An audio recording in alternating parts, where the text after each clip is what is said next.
All right, we are back yet again. Another episode of Content is for Closers. Carlton doing another very bizarre face. I can't even look at it or get through this intro without ignoring it. I'm just trying to help you out. It's helpful. It's another prompt for people to go look at the YouTube channel, of course.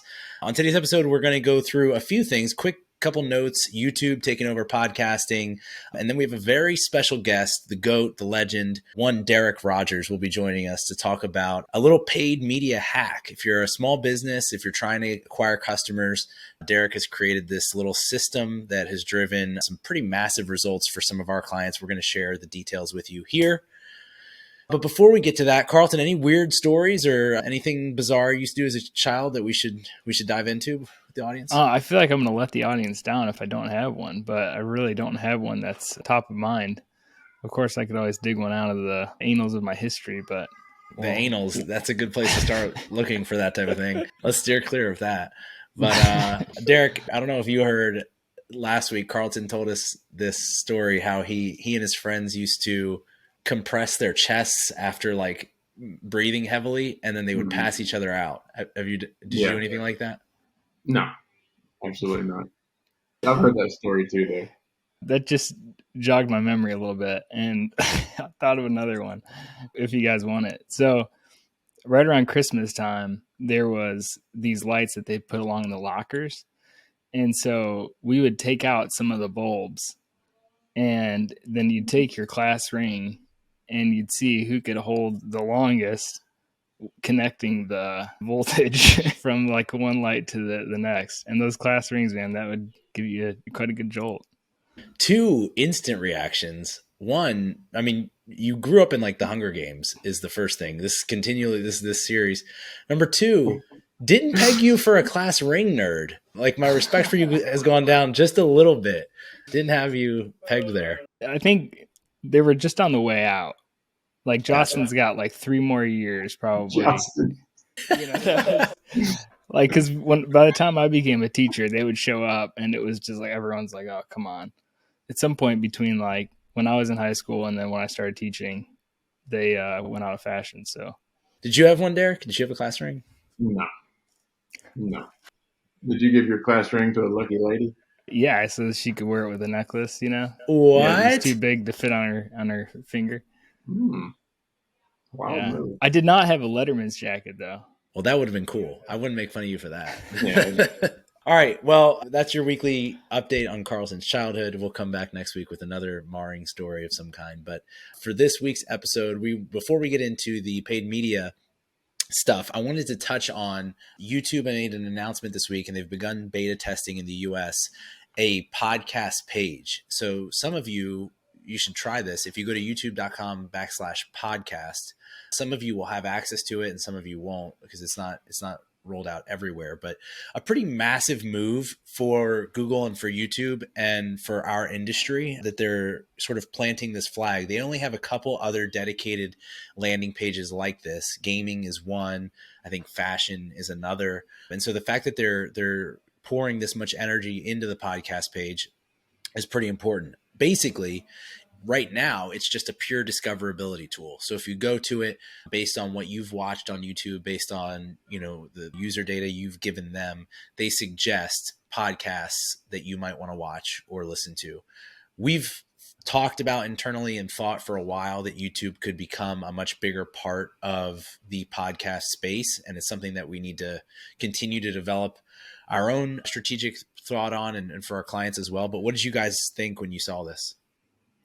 There's a couple interesting aspects to it, because I think they made some announcement about getting into podcasts. So people were kind of waiting for something to happen. And then someone discovered that /podcast actually had stuff on it. But I think they went ahead and did a few more things to make it ready for public. They announced initially that they were going to follow some of the same analytics tools, or there was some sort of audio only aspect to it that was talked about. And that doesn't seem to be there. So it'll just be interesting to see how they play with the rest of these tools, because obviously a video is such a huge part of it that it's hard to even have some of the same feature sets that the normal RSS feature has. Yeah, I think the audio stuff is coming still. That's why they haven't made a full-fledged announcement yet. I mean, in some ways, they're going to be immediately hamstrung when it comes to audio because you have to have YouTube, what is it, premium, in order to just listen. So those analytics aren't going to be as robust as like say Spotify or something. But I do think YouTube is the biggest search engine besides Google. The user behavior, especially amongst Gen Zers, seems to be some of the more popular podcasts like Full Send and some of those are predominantly listened to and engaged with on YouTube. And this has history. Like Rogan was mainly YouTube before he went to Spotify. So I feel like the user behavior will lead people to engage with podcasts there. And it's something that normal podcasters like us and our clients are going to have to plan for and adjust to, I think. Yeah, the fact that Spotify already has video to some of the podcasts, it will be interesting to see how that speeds up Spotify's game in the video space. So do you think there will be an audio only option as well, or is it just video required?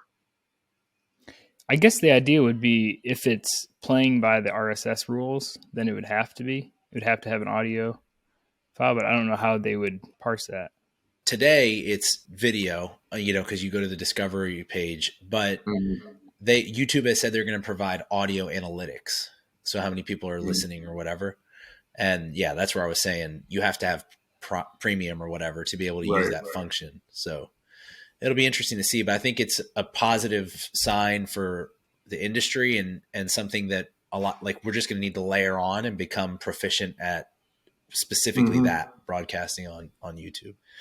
Yeah. And I mean, we need to publish all of our shows to that as well at some point, I would think. Yeah, exactly. And then it folds into, we talked about this a little bit last time, but if you can get proficient and at user growth with shorts or whatever, Carlton, is there a dinosaur attacking you? Instacart came up and we have our doorbell set to a cricket sound that sounds more like a dinosaur. First of all, flex Instacart, just spending that cash. I like that. But all right, so that's the news for this week. Let's get to the paid media strategies. This is something that we were talking about, Derek. You've developed and executed really efficiently for some of our clients. Maybe you could just give the sort of like overall idea and then we can drill down into how it works. So how did you come across this Messenger little paid media hack? Yeah, well, for many of our clients, we run paid and social and web. So it gives us a bit of an advantage to be able to try a lot of different things. And one of the things that we tried was using messenger conversions on ads, specifically within the Facebook, Instagram ecosystem, and really started working well. So we started trying to figure out how to really get the audiences right for the Facebook Messenger conversions ads. And what we kind of landed on was this idea of feeding the existing customer database into Facebook and creating a lookalike audience based on that existing customer database, and then using a combination of Google Paid with landing pages that we could create on the existing website, along with the Facebook pixel on the site to create additional audiences for the Facebook Messenger group, along with the conversions from the Google Paid campaign as well. Right. So it became a pretty robust tool that kind of like basically continues to evolve, because as the Google Paid works, those audiences keep getting refreshed with new people that are interested, and Facebook's using their algorithm to create that lookalike audience based on those people that are responding on Google. So yeah, it's a pretty cool program, and it feels like Facebook's giving kind of some preferential treatment to keeping people on platform, and people seem to really respond well to the Facebook Messenger ads. And basically what we did was we trained some folks internal to the companies, that we work with to respond kind of right there on platform. We have some automated responses that we build. Different clients have different needs, but it works really well, and we've seen a lot of success with it. Yeah. So just to back up to the beginning of it, you kind of talked about building the custom audiences. That's what you use the existing database along with the Google ads for, right? When you say pixel, like you're taking those people who either already have done business with you or who respond to an ad, you're driving them to a landing page that has a pixel. Maybe describe what a pixel is real quick. When you create a landing page, you can add the Facebook pixel to the back end of the site, which will basically capture that data, and you can target that person with ads, or you can use that person to create lookalike audiences based on that person. So you might not want to target that person specifically because they've already responded to your ad. So you might want to target them with something else. But one of the things that we do a lot with a couple of our clients specifically is create lookalike audiences based on the people that responded to those, because it has just all sorts of data on folks, and So the pixel is just the code on that landing page that identifies I came to this page, I engage with it. And so Facebook captures that. You then create other lookalike audiences. But then what you actually target or how you advertise to them is through these messenger specific ads. That's a different ad type, right, than what probably most people are familiar with. Yeah, it's specifically the conversion for the ad is Messenger. So that's what Facebook promotes. When you click on the conversion, you're going right into Messenger. And for the people that are comfortable using Messenger, they really like it. I mean, they seem to really like it, and we can have our team trained up, within that company to respond quickly. You can also create auto responses and things like that. So you might get through 3 or 4 questions from that particular person that responded to that ad with auto responses before somebody comes in and starts responding manually. Give an example, like, because whenever I hear that, I think of, like, how would I ever think of what they're going to ask me in order to respond? So how do you develop those auto responses, or what's an example of something that works for that? Yeah, I mean, just a real life example would be if you're trying to hire people.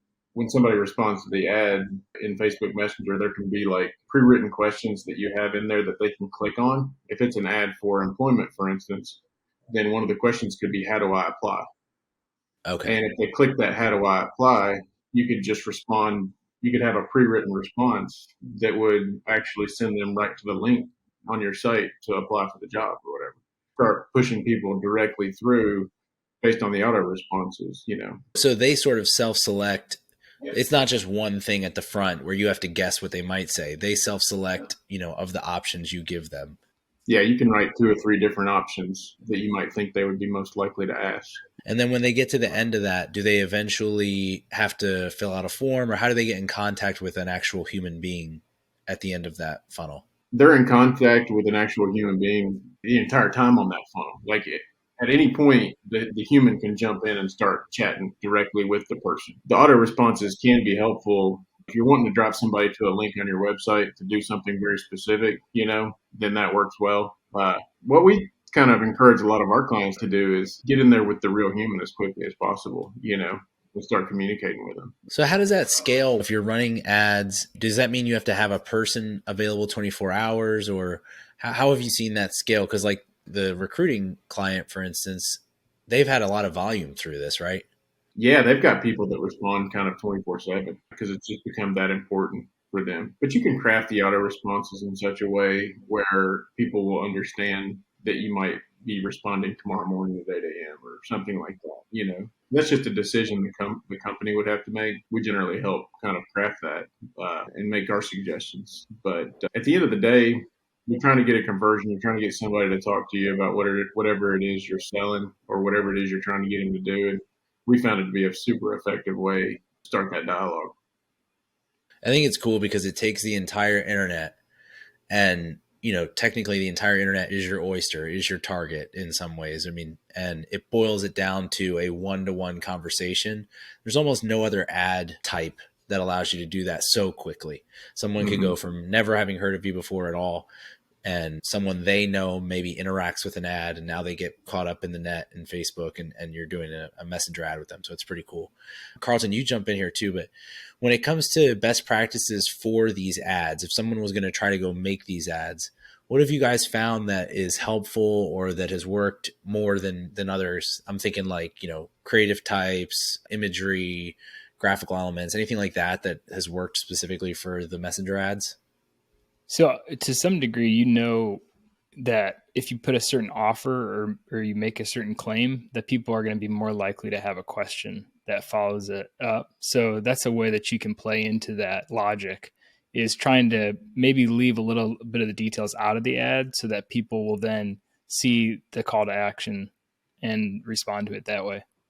So you say 20% of the leads that look through our software end up buying. And so it's just basically making a claim, and then some of the questions that can be in that autoresponder can support that.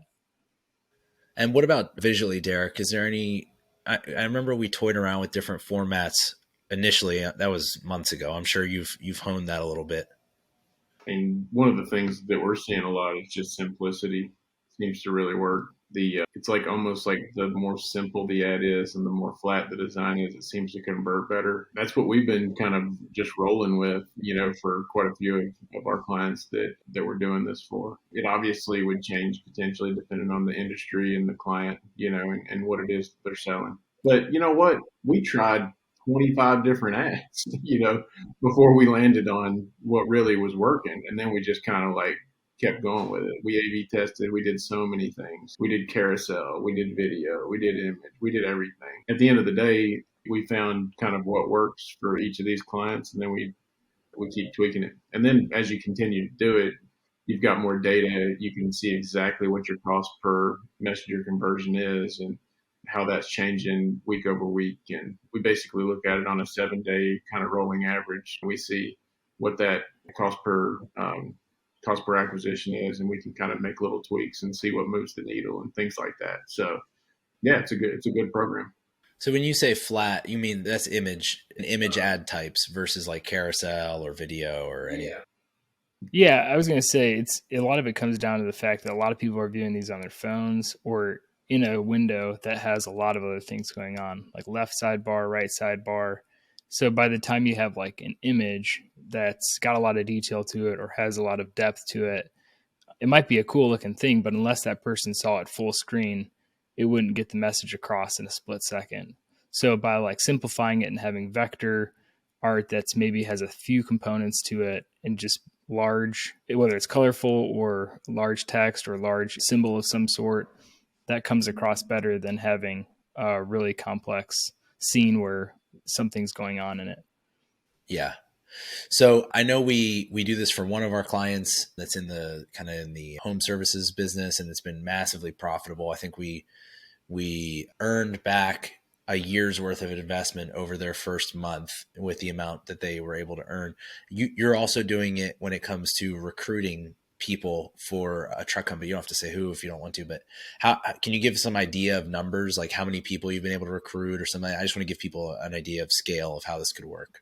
Yeah, I want to say 100 to 150 messenger conversions a week for this one particular campaign, which obviously you've got to figure out the sweet spot in terms of what you're willing to spend and stuff like that to get those. But the leads are just incredible. They're responding and they're ready to talk. You don't have to try to get them on the phone or see if they'll respond to an email or whatever. They're there on the other end. We've spent a lot of time spinning up internal folks to handle it. We're adding somebody new. The company is adding somebody new to handle these leads, and these folks are basically dedicated to this campaign. We got 2 full-time people now that are going to be dedicated to this campaign, just responding to these. So yeah, it's been super, super successful. I think the big thing about that is that the long-term success of it, the Google plays into it really well because you're not going to have so much creative fatigue because you're keeping that audience refreshed by using the pixel on the landing page and updating the audience based on who's responding to the Google ad. Because if all you did was just target a lookalike audience of the customer list, that might get stale in a minute. You can expand those lookalike audiences and things like that. There's a bunch of different things you can do, but I think the way that we've organized this one using the combination of Google and Facebook seemed to work really, really well. Yeah. So something to check out if you're a business owner, if you're a marketer, the line that Derek just said, they had to hire someone new to handle all the leads. I think that's the biggest thing we hear from people. Like, yeah, we do all this marketing stuff and then we don't see the leads. The leads are good. The leads, I'm trying to remember the Glenn Ross right now.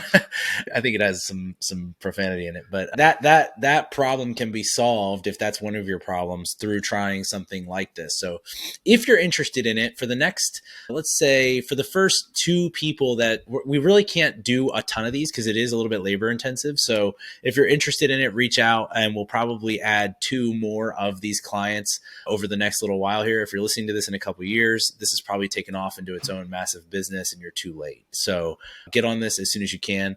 Derek, thanks for joining us and sharing all that with us. Before we go, each week we share the tweet of the week. Carlton, I know you'll be shocked to hear that we are doing that again this week. This is your idea to do this every week. Can you kick us off? Because I don't even have Twitter open. Derek, feel free to queue up a tweet of the week if you've got one. It's just something we've like learned from or was helpful. I'll go real slow, Derek. Just in the theme of Facebook ads and the ad model, this person is Azar Shad. 8 Facebook ad ideas proven to work. So this might fall a little bit into that dark pattern thing we were talking about the other week, but the first one is us versus them, before and after, press release screenshot, problem, agitation, and solution. And he specifically put UGC next to that. So user-generated content would be a good fit for that. The founder's stories, 3 reasons why. TikTok made me buy it. I guess that works for Facebook. Then the last one is single image ad that makes the problem pop. It's actually a good idea just for content in general as well, but we'll link that in the show notes and you can actually scroll through the comments because there were some good comments about other ideas and other tactics as well. Yeah, that's a good framework. Derek, do you have one? Yeah, this is definitely content too. Tomorrow Sports, TMRW Sports. Tomorrow Sports is here. Company founded by Tiger Woods, Rory McIlroy. We're going to be building a whole new golf thing, probably to compete with Liv and to happen in the off season. So is that funded by China? Is that what I heard? funded by my guy, Tiger Woods. So it'll be interesting. I mean, from a content perspective, it'll be interesting to see how that plays because I don't know what it's going to be, and there's not a whole lot of details about it, but I'm sure it'll be pretty innovative. So you got to check out that. It's a brand new Twitter handle, tomorrowsports.com. I just was texting Derek. We actually know the people running their Tomorrow's marketing. It's our friends and colleagues over at Sasha Group. And Mickey Cloud, SVP over there, was sending me some of the details. I don't know what this is going to be. I don't know if it's going to be successful, but I know Tiger Woods is going to be hitting bombs in stadiums around the country. And so I'm 100% in. I'm so in on Tomorrow Sports. I'm super excited for that. That's a good one. Mine is similarly sports related. It's from Ben Wilson, and the tweet is simple. It just says, Camp MFM was very fun. This is, I do want to call out 2%, Sean Purry, Sam Parr, Ben Wilson, the gang, for straight up stealing my idea, because this is something that Tony Miller and I hatched. It was a brain baby of ours. Did you guys see what they did? So jealous of this. Airbnb'd out some houses, got a chef, got to play at Duke, and then played a tournament for the 24 people who were there. And I guess they talked about business too. I didn't have that part in my model, which is why it wasn't probably successful, but I want to do the same thing. Who won the tournament? Is that public knowledge? It's not public knowledge, but in the pictures, Ben is holding up a number 1 and the other team didn't look as happy. So it looked maybe, I've heard Ben is good. So it's probably his team that. Because that last picture it looked like just 2 teams. Yeah. To me, that it was Ben in that, and then was Sweaty Startup guy on the other team. Yeah, he was on the other team. He's looking wasted in this photo. Yeah, Sweaty Startup guy was on Mr. Beast's team, and let me just say this too: like, I stand by my initial thing. There's just no way a herd team doesn't smoke these cats. These guys are very successful in the business world. Just can't see this. First of all, everybody's like there's like 2 people over 6 foot. So I just don't see that playing well for them. But anyway, that's my tweet of the week. I think it's awesome they did that. I want to do something similar. Hit me up if you're in for the Content is for Closers camp coming to a college near you that we'll inevitably be running. Cool. Well, Derek, appreciate you coming on. We will be back next week. But until then, we'll catch you next time.